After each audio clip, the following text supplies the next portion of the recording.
एजोकेमिस्ट्री class में आपका फिर से वेलकम है। और चैप्टर जो हम देख रहे थे केमिकल काइनेटिक्स, वो चैप्टर लगभग ख़त्म हो चुका है और चैप्टर के न्यूमेरिकल देखने बाकी हैं। और चैप्टर में आपने क्या क्या देखा वो ज़रा हम रिपीट कर देते हैं।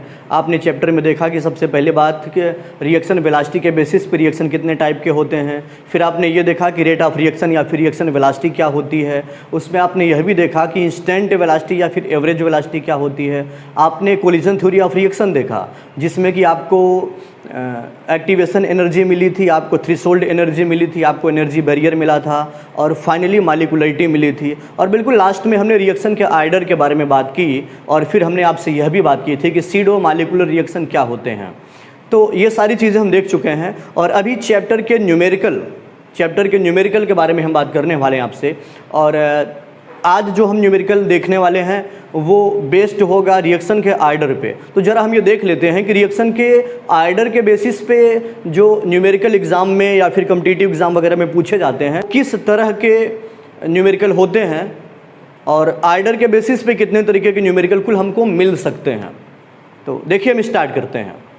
तो देखिए ये कोई न्यूमेरिकल है हमारे पास। न्यूमेरिकल एक बार हम पढ़ देते हैं। किसी अभिक्रिया 2a + b = प्रोडक्ट के लिए निम्न आंकड़े प्राप्त हुए। और ये आंकड़े कैसे मिले होंगे आप जानते हैं, बाय एक्सपेरिमेंट मिले होंगे। तो यहाँ पे ये देखा गया कि जब a की कंसंट्रेशन इतनी थी, b की कंसंट्रेशन इतनी थी, तो रेट ऑफ रिएक्शन इतना था। ये आंकड़े हमको पता है, ये वैल्यू हमको पता है।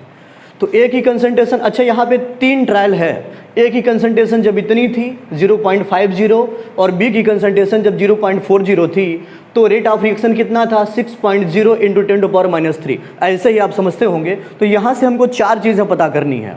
नंबर 1, हमको पता करना है कि रिएक्टेंट a और रिएक्टेंट b का आर्डर क्या होगा। तो हमको रिएक्टेंट a और रिएक्टेंट b का आर्डर पता करना है। और दूसरी चीज़ हमको ओवरऑल रिएक्शन का आर्डर पता करना है। और तीसरी चीज़ हमको इसी रिएक्शन का रेट ला लिखना है। और नंबर चौथी चीज़ हमें इसी रिएक्शन के लिए वेलोसिटी कांस्टेंट मीन्स k की वैल्यू निकालनी है। तो हम स्टार्ट करते हैं और आप ध्यान रखें ऐसे न्यूमेरिकल आपको बहुत ज़्यादा मिलने वाले हैं चैप्टर में। तो हम स्टार्ट कहाँ से करेंगे पता है? हम सबसे पहले इस रिएक्शन का रेट ला लिखेंगे। और एक चीज़ आप ध्यान दें, रिएक्शन में हमको न तो a का आर्डर पता है न तो b का आर्डर पता है। तो हम एक काम करते हैं, हम a और b के आर्डर को कुछ न कुछ हम मान लेते हैं, क्योंकि बिना आर्डर पता हुए रेट ला हम लिख ही नहीं सकते हैं। तो हमको रिएक्टेंट a और b के आर्डर कुछ न कुछ मानने पड़ेंगे। तो हम यहाँ पे स्टार्ट करते हैं।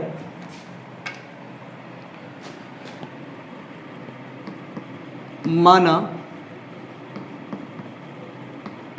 a की कोटि means order of a = x। तो a का आर्डर हमने x मान लिया है और उसी तरीके से रिएक्टेंट b के आर्डर को हम y मान लेंगे। तो b की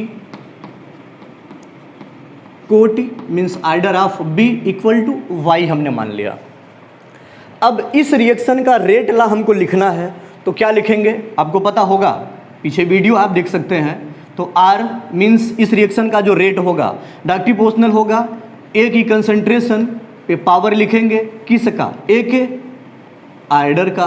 और A का आर्डर हमने x माना है। और B के टर्म में क्या होगा कि कंसंट्रेशन B पावर y। तो यहाँ पे A की कंसंट्रेशन पावर A का आर्डर इंटू B की कंसंट्रेशन पावर B का आर्डर। और A और B के आर्डर हमको नहीं पता थे, बशर्ते यही x और y की वैल्यू अगर हम पता कर लें तो A और B के आर्डर तो पता हो जाएंगे। अच्छा आगे हम कांस्टेंट लेके आते हैं। आपको पता है डायरेक्टली प्रोपोर्शनल हटेगा तो कांस्टेंट आएगा बदले में। तो हम लिखेंगे R = कांस्टेंट आ गया k into A power x into concentration B power y। और ये हम नाम देते हैं इक्वेशन नंबर फर्स्ट। अब ध्यान दें आप, हमारे पास 3 आंकड़े हैं और ये तीनों आंकड़ों को बारी बारी से इसमें रखेंगे तो हमको 3 इक्वेशन मिलने वाले हैं। जैसे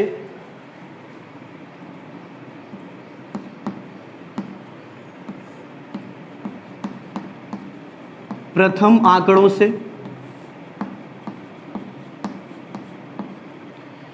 तो फर्स्ट ऑब्जर्वेशन जो हमको मिला है उसमें क्या है, रेट ऑफ रिएक्शन इतना है। तो R के बदले में लिखेंगे ना, तो 6.0 × 10⁻³ = और फर्स्ट में ही ए की कंसंट्रेशन कितनी है 0.50, तो कांस्टेंट के रहेगा के इंटू ए की कंसंट्रेशन 0.50 पावर यक्स हमने लिखा, इंटू बी की कंसंट्रेशन पावर वाई, तो बी की कंसंट्रेशन कितनी है 0.40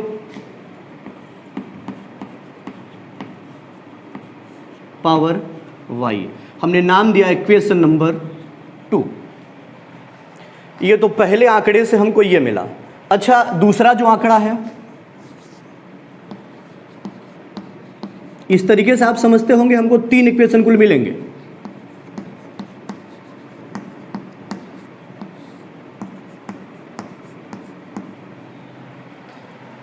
तो फिर से इसी में सारी वैल्यू हम रखने वाले हैं, दूसरा जो हमको ट्रायल मिला है वहां से। तो दूसरी बार कितना है rate of reaction, rate of reaction यही है ना, दूसरी बार रेट ऑफ रिएक्शन कितना है, तो 1.50 into 10⁻³ equal to K into के वेलोसिटी कांस्टेंट है रिएक्शन का, और इसकी वैल्यू भी हमको निकालनी है बाय द वे। तो बारी बारी से हम देखेंगे, तो के इंटू ए कंसंट्रेशन पावर यक्स, और दूसरी बार ए की कंसंट्रेशन कितनी है 0.25 पावर यक्स, इंटू बी की कंसंट्रेशन पावर वाई, बी की कंसंट्रेशन कितनी है 0.40 पावर वाई, इक्वेशन नंबर 3। और तीसरा जो आंकड़ा हमको मिला है लास्ट वाला, तो वो लिखते हैं, वहां से इक्वेशन फिर बनेगा। तो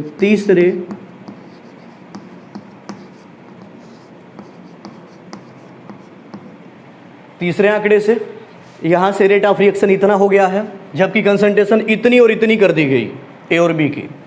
तो rate of reaction 3.00 into 10⁻³ rate of reaction है।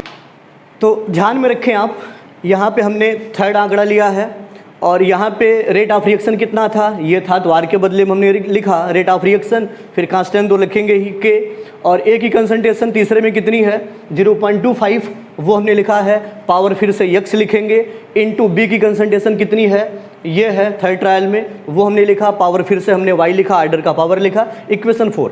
तो आप याद रखें, इस तरीके के न्यूमेरिकल जब भी आपको मिलेंगे तो स्टार्ट तो हम ऐसे ही करेंगे, हम सबसे पहले रिएक्शन का रेट ला लिखेंगे, कोई टिपिकल रेट ला, चूंकि हमको ए और बी के आर्डर पता नहीं है तो हमने यक्स और वाई मान लिया है।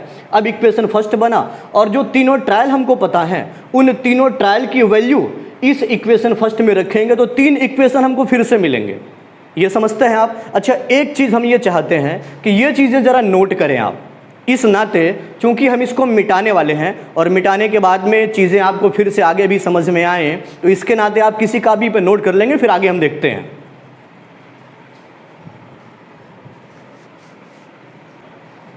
अच्छा, आगे हम फिर से क्या करेंगे पता है, यहाँ से हम कुल मिला के यक्स और वाई की वैल्यू निकालने वाले हैं। तो यक्स और वाई की वैल्यू जैसे ही मिलेगी, हमको ए का आर्डर और बी का आर्डर मिल जाएगा। तो चीज़ें आप समझते हैं, हम क्या करेंगे पता है, हम इक्वेशन 2 को इक्वेशन 3 से डिवाइड करेंगे, तो वो हम लिखते हैं। और आप ये समझते हैं, जब भी हम इक्वेशन 2 और इक्वेशन 3 को आपस में डिवाइड करेंगे तो ये y वाली वैल्यू मीन्स b वाला कैंसिल हो जाएगा, और x वाली वैल्यू बची रहेगी। इस तरीके से x की वैल्यू हमको मिलेगी, ठीक है। तो इक्वेशन 2 को हम डिवाइड करते हैं इक्वेशन 3 से, तो लेफ्ट हैंड साइड को लेफ्ट हैंड साइड से डिवाइड करेंगे, और राइट हैंड साइड को राइट हैंड साइड से डिवाइड करेंगे। तो देखते हैं क्या मिलता है। इक्वेशन 2 लेफ्ट हैंड साइड ये है, इक्वेशन 3 का लेफ्ट हैंड साइड ये है, तो क्या मिलेगा 6.0 इंटू 10⁻³ अपान इक्वेशन 3 का लेफ्ट हैंड साइड, तो 1.50 इंटू 10⁻³ इक्वल टू, अब हम दोनों साइड के दोनों इक्वेशन के राइट हैंड साइड लेके चलते हैं, तो equal to K into 0.50 power x into 0.40 power y upon equation 3 क्या है, तो k into 0.25 power x into 0.40 equation आप देख सकते हैं पावर y, ये मिला। इसमें से आप देखते होंगे कुछ चीज़ें होंगी जो कैंसिल होंगी। क्या क्या कैंसिल होगा? इधर ये कैंसिल हो गया, ये कैंसिल हो गया और फिर ये वैल्यू कैंसिल हो गई। अब बचा क्या है?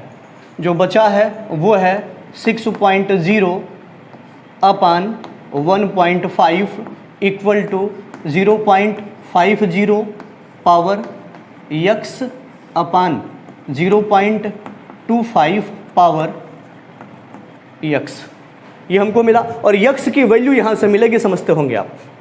तो हम इसको फाइनली ऐसे भी लिख सकते हैं ना, ये 6/1.5 वैल्यू कितनी मिली? 4 इक्वल टू, अच्छा हम इसको चूँकि दोनों का पावर x है तो हम इसको ऐसे लिख सकते हैं, हम पावर को इकट्ठे लिख दें अपान 0.25 पावर x। कोई दिक्कत तो आपको नहीं होगी। और यहाँ से एक चीज़ हमको फिर मिलेगी, क्या मिलेगा पता है? यहाँ से हमको मिलेगा 4 इक्वल टू, ये 2 हो जाएगा 2 पावर x, ये समझते हैं आप? अच्छा हम अब की बार कुछ ऐसा करेंगे कि ये 4 को 2 की पावर में कन्वर्ट करेंगे, तो पावर और पावर मैच करेंगे तो फिर x की वैल्यू हमको मिलेगी। तो 4 को हम लिख सकते हैं, देखें आप ध्यान से, 4 को लिखा जा सकता है ना 2 पावर 2 इक्वल टू, आगे है ना 2 पावर x। तो यहाँ पे आपने शायद ध्यान दिया, हमको x की वैल्यू मिल गई है फाइनली। तो x इक्वल टू 2, x क्या है? एक आर्डर हमको मिल गया ना, x एक आर्डर था तो एक आर्डर हमको मिल गया है। ऐसे ही अगली बार हम क्या करेंगे आप समझते होंगे, अगली बार हम करेंगे इक्वेशन 3 डिवाइड बाई इक्वेशन 4। तो वो हम लिखते हैं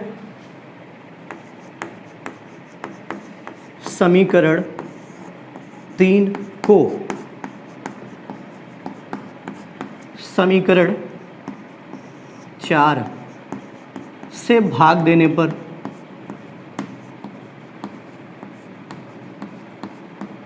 तो फिर से वही हम करने वाले हैं। तो क्या करेंगे? इक्वेशन 3 इक्वेशन 4, तो लेफ्ट हैंड साइड और फिर राइट हैंड साइड एक तरफ लेके चलेंगे। तो लेफ्ट हैंड साइड समीकरण 3 का क्या है? 1.50 इंटू 10⁻³ अपान इक्वेशन 4 का 3.00 इंटू 10⁻³ इक्वल टू थर्ड, चूँकि थर्ड को हम 4 से डिवाइड कर रहे हैं तो थर्ड का लेफ्ट राइट हैंड साइड क्या होगा? Equal to k into 0.25 power x into 0.40 power y divide by equation 4 का राइट हैंड साइड। तो k into 0.25 power x into 0.80 power y। अच्छा ये चीज़ आपको कन्फ्यूजन शायद होगी कि कौन से इक्वेशन से किस में, कौन से इक्वेशन में भाग देना है। तो ये चीज़ आपको धीरे धीरे अंदाज़ा हो जाएगा। आप कुछ ऐसे समझ लेंगे कि अगर कोई भी एक वैल्यू दोनों में सेम है तो उसको हमको हटाना है, वो हमको कैंसिल करना है किसी भी तरीके से। तो ऐसे दो इक्वेशन जिसमें किसी भी, चाहे वो रिएक्टेंट ए हो चाहे बी, अगर दोनों की कंसंट्रेशन या दोनों की कंसंट्रेशन और पावर दोनों अगर सेम है तो उन दोनों इक्वेशन को हम डिवाइड करेंगे तो वो तो कैंसिल हो जाएगा। और बाकी जो बचा है, जैसे बाय द वे अगर y वाला टर्म बचा है तो y की वैल्यू मिलेगी। तो यहाँ पे फिर से आप देखेंगे कुछ चीज़ें कैंसिल होंगी, 10⁻³ 10⁻³ और k कैंसिल होगा, ये चीज़ें फिर से सेम है कैंसिल होंगी। तो आगे हमको क्या मिलेगा? तो देखिए यहाँ से आगे हमको मिल जाएगा 1.50 अपान, तो 1.50 अपान 3.00 इक्वल टू, बाकी चीज़ें तो कैंसिल हो गई हैं। आप ये बताएं जरा, 0.40 की पावर y है और अपान 0.80 की पावर फिर से y है। जब दोनों की पावर y है तो इकट्ठे हम पावर को कॉमन ले लें, ऐसे हम लिख सकते हैं ना। तो इसको हम लिख सकते हैं 0.40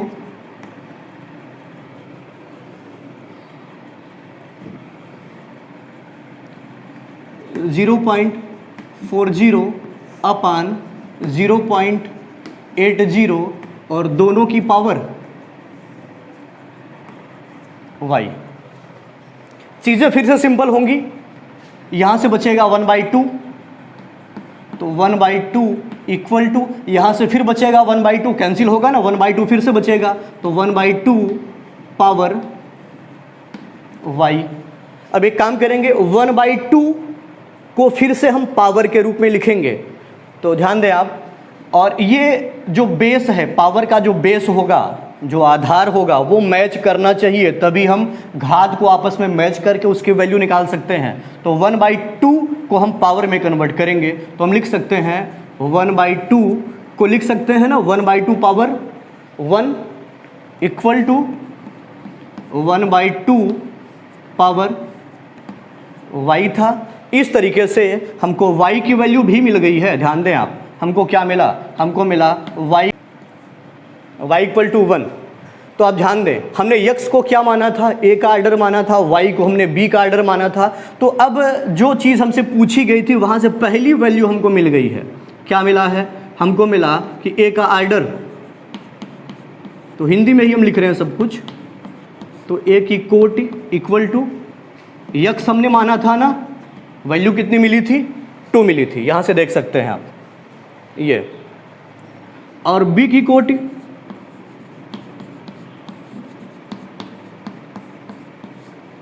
हमने y लिया था, इसकी वैल्यू कितनी मिली, 1 मिली।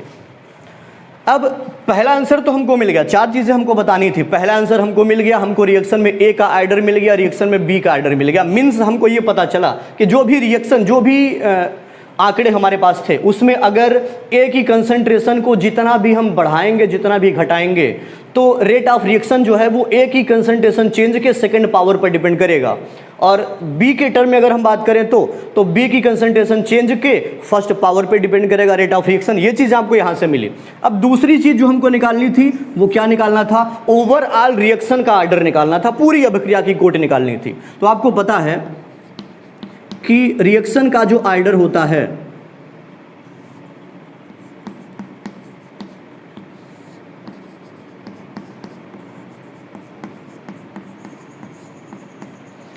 रिएक्शन का जो आर्डर होता है वो हमको कैसे मिलता है, सारे रिएक्टेंट के आर्डर को हम जोड़ देते हैं। तो अभिक्रिया की कोटि बराबर सभी अभिकारकों की कोटि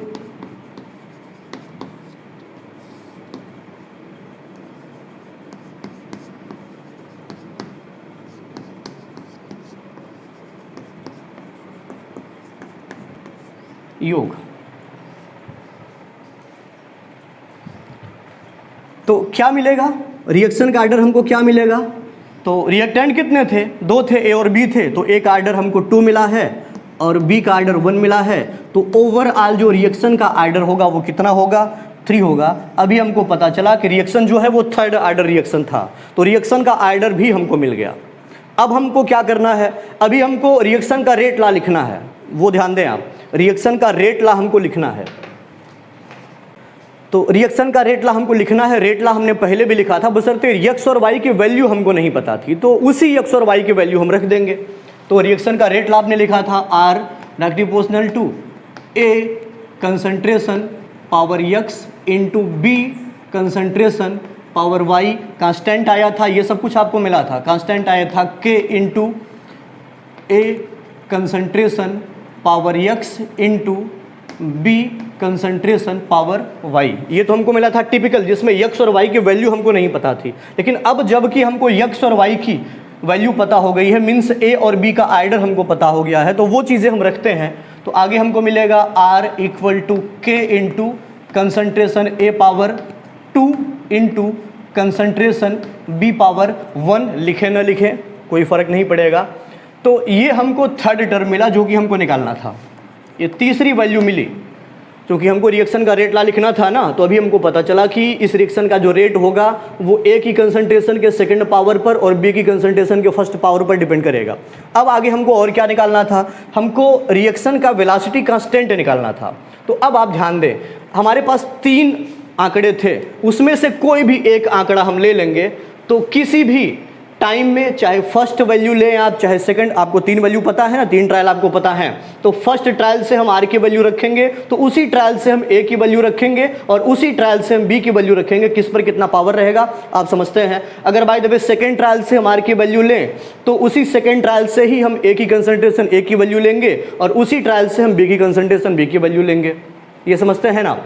तो देखते हैं, ये अभी हमने क्या किया पता है, हमने फर्स्ट ट्रायल से वैल्यू रखी, तो फर्स्ट ट्रायल में जो रेट ऑफ रिएक्शन था वो हमने रखा, तो फर्स्ट ट्रायल में ही ए की जितनी कंसंट्रेशन थी वो हमने रखा और यक्स की वैल्यू तो पता हो गई है 2, तो वो हमने पावर के रूप में रखा और बी की कंसंट्रेशन फर्स्ट ट्रायल से ही सारी चीज़ें, अगर आप सेकेंड ट्रायल से लेते तो सब कुछ सेकेंड ट्रायल से ही लेते हम।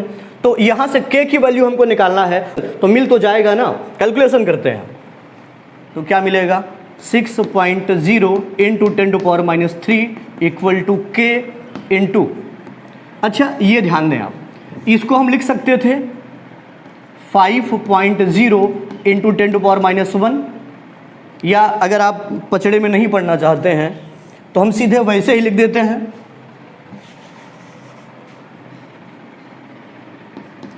0.50 इंटू 0.50, चूँकि स्क्वायर है ना, इंटू 0.40।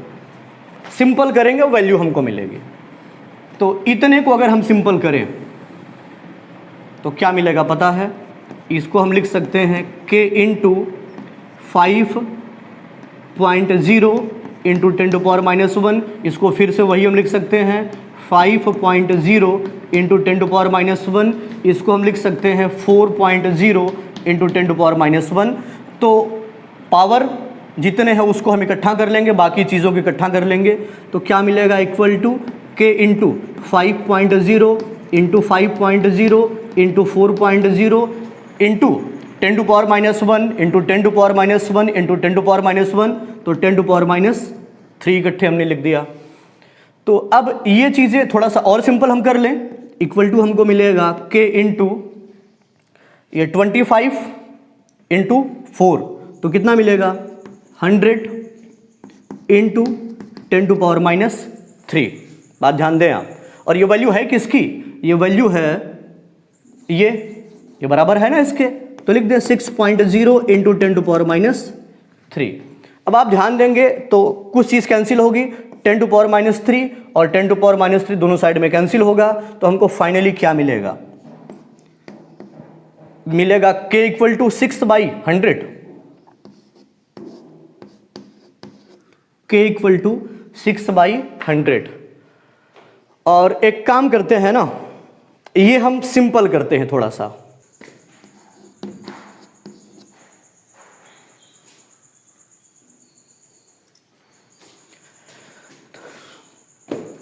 तो ये कैलकुलेट करने के बाद में k, जो कि फोर्थ वैल्यू हमको निकालनी थी, चौथी चीज़ पूछी गई थी, तो k इक्वल टू हमको मिला था 6/100 और ये सॉल्व करने के बाद मिला 0.06, और इसको हम अगर पावर में लिखें तो क्या लिखेंगे 6 इंटू 10⁻²।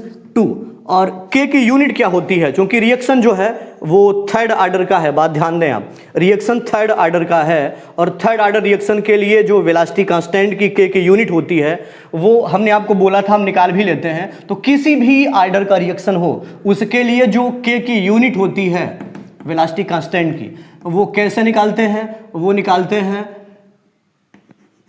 मोल upon litre power 1 - n into second inverse. ये चीज़ें आपको पता है। तो जब हमको ये पता है कि ओवरऑल रिएक्शन, हमको इसकी यूनिट लिखनी है ना, तो यूनिट क्या होगी वो हम यहाँ से खोज भी लेंगे, और किसी भी रिएक्शन के, किसी भी आर्डर का रिएक्शन हो, के की यूनिट आप ऐसे ही निकाल सकते हैं। तो वेलोसिटी कांस्टेंट की यूनिट होती है mole upon litre power 1 - n into second inverse. तो रिएक्शन चूंकि हमको मिला है कि रिएक्शन थर्ड आर्डर का है, तो n के बदले में 3 रखेंगे, तो क्या मिलेगा मोल अपान लीटर पावर 1 - 3 होगा तो पावर -2 इंटू सेकेंड इनवर्स। तो वैल्यू क्या मिलेगी पता है, उलट जाएगा तो हो जाएगा लीटर स्क्वायर इंटू मोल पावर -2 इंटू सेकेंड इनवर्स। तो हमको फोर्थ चीज भी मिल गई, चौथी चीज भी हमको मिल गई, वेलोसिटी कांस्टेंट भी मिला और वैल्यू उसकी यूनिट भी हमने लिख दी, वैल्यू भी मिली थी, यूनिट भी हमने लिख दी। तो चारों चीजें हमको मिल गई। हमको रिएक्टेंट ए और बी का आर्डर पता करना था, वो हमको मिला कि ए का आर्डर सेकंड है, बी का आर्डर फर्स्ट है। ओवरऑल रिएक्शन का आर्डर हमको निकालना था, तो ए और बी के आर्डर को, चूंकि रिएक्टेंट दो ही थे तो ए और बी के आर्डर को हमने जोड़ दिया तो 3 मिला। ओवरऑल रिएक्शन जो है वो थर्ड आर्डर का रिएक्शन है। फिर हमको रिएक्शन का रेट लॉ लिखना था, तो वो हमने रिएक्शन का रेट लॉ यहां पे लिखा, ये चीज आपने देखा। और चौथी चीज हमको निकालनी थी क्या, रिएक्शन का वेलोसिटी कांस्टेंट। तो वेलोसिटी कांस्टेंट हमने बोला था 3 ट्रायल हमारे पास हैं, तो तीनों में से कोई भी ट्रायल की सारी वैल्यू हम रखेंगे। और ये पावर जो थी एक्स और वाई की वो तो हमको मिल ही गई है, तो इस तरीके से के की वैल्यू हम निकाल लेंगे। के रिएक्शन का वेलोसिटी कांस्टेंट था। और आप ये भी समझते हैं कि किसी भी रिएक्शन के, वो चाहे 0 ऑर्डर का हो, फर्स्ट ऑर्डर का, सेकंड ऑर्डर का, थर्ड ऑर्डर का, किसी भी ऑर्डर का रिएक्शन हो तो उसके वेलोसिटी कांस्टेंट के यूनिट भी ऐसे हम निकालते हैं। ये तो फिलहाल हमने आपको पहले से बता रखा है, एक बार फिर से हमने रिपीट कर दिया है। तो आप ये ध्यान में रखें कि ऑर्डर पे इस टाइप के न्यूमेरिकल बहुत ज्यादा मिलते हैं, और जब भी मिलेंगे कैसे करेंगे वो आपने समझ लिया। हम ये चाहते हैं कि इस पर जितने भी इस टाइप के न्यूमेरिकल हों वो आप करते रहें, और बाकी ऑर्डर पे और भी तरह के न्यूमेरिकल हैं वो आगे फिर से हम देखेंगे। Thank you.